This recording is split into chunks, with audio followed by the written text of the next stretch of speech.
What is going on, everybody? Welcome back to another video. In this series, as you can tell, my voice sounds a little crusty, rusty.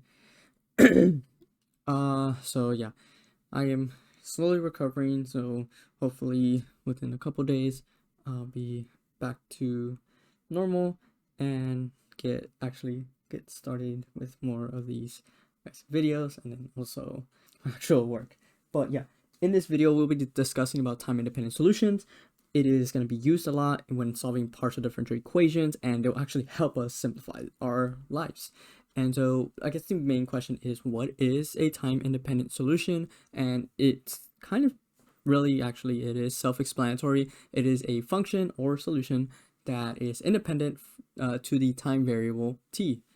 And they can help us, like I mentioned, help us simplify the PDEs and boundary conditions that we are working with, and they help us create a homogeneous PDE with homogeneous boundary condition. And so a time independent might exist if the PDE along with its boundary conditions is non-homogeneous.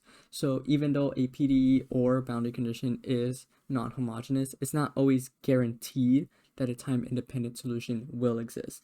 It is probable, but not 100%. And so how do we check if such solution could exist? What do you have to do? What do you have to look for? Well, let's just start with a general PDE with a boundary value or boundary conditions. So if we're just given a regular PDE from the domain of 0 to L of the domain of X with the boundary condition z of 0t is equal to TL and u of LT is equal to TR. So this is kind of similar to a 1D heat equation. So it's just like everything's just kind of like constants except for the TL and TR for T is equal to 0. So if TL or TR, so either or, is not equal to 0, then the boundary conditions are non-homogeneous, and so a time-independent solution could exist. Another way that you can check if the boundary conditions could exist is if you substitute u of xt equal to 0 into the PDE, and you get 0 is equal to c, where c is an arbitrary variable, then the time-independent solution could exist. In other words, if c is not equal to 0, then a time-independent solution could exist, and it makes the PDE itself non-homogeneous. One quick example, if we have this same partial differential equation from like the last slide for t is equal to 0, if we look at the boundary conditions, we can see that the boundary conditions are not homogeneous, therefore a time-independent solution could exist. Another example that we can look at is if we have the same PDE with the boundary conditions. Well, it's not the same, it's a similar PDE. The only difference is that there is a +1, and in the boundary conditions, they are all 0.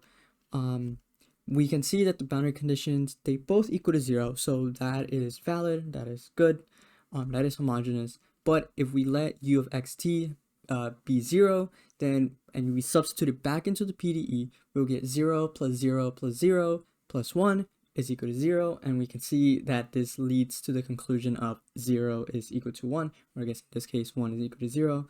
And so this tells us that the PDE is non-homogeneous. Thus a time-independent solution could exist.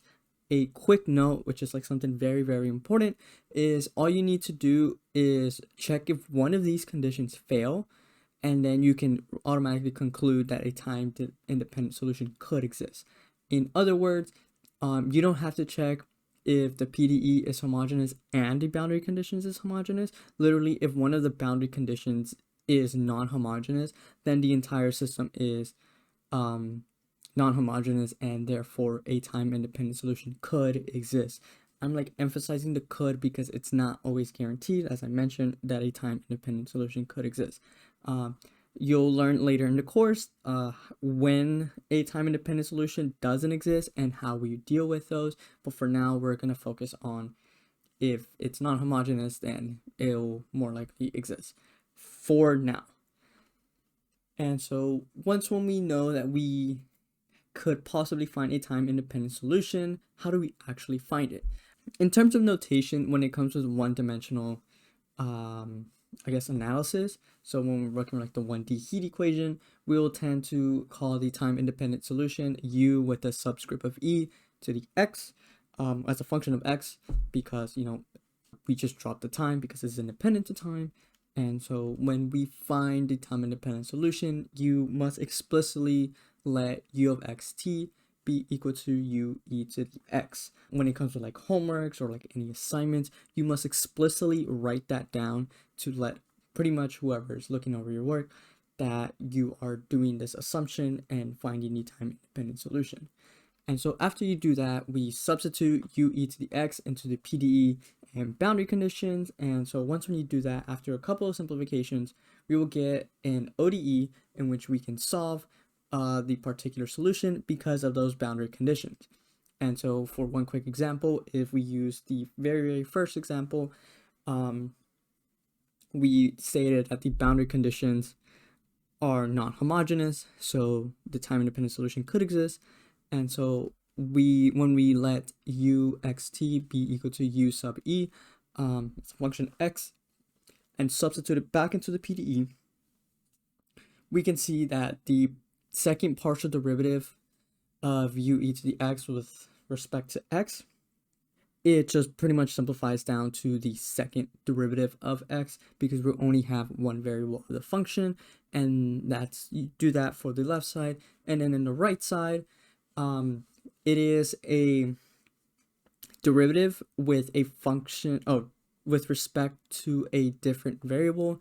And so if you recall, and when you took multivariable calculus, when you're taking the derivative, or I guess the partial derivative with respect to another variable, you only focus on that variable. Anything else, whether it's a constant or a variable, you treat it as a constant. And so the right side will just be equal to 0 because u e to the x is independent from t, so it has no function of t, making that be treated as a constant, and we know that the derivative of a constant is just 0. And then when we substitute the boundary conditions, it's pretty much dropping the t. You have u e to the 0 be 0, and then u e to the 1 equal to 1. And so this becomes a second order differential equation with boundary conditions, or I guess the initial conditions, and you can solve for this. And so whatever your solution is, your particular solution will be your time independent solution.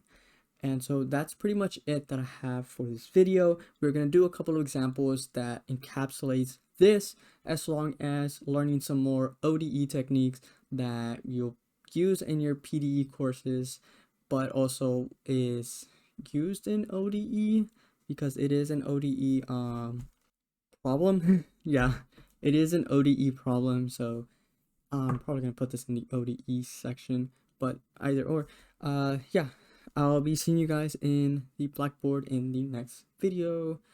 Bye.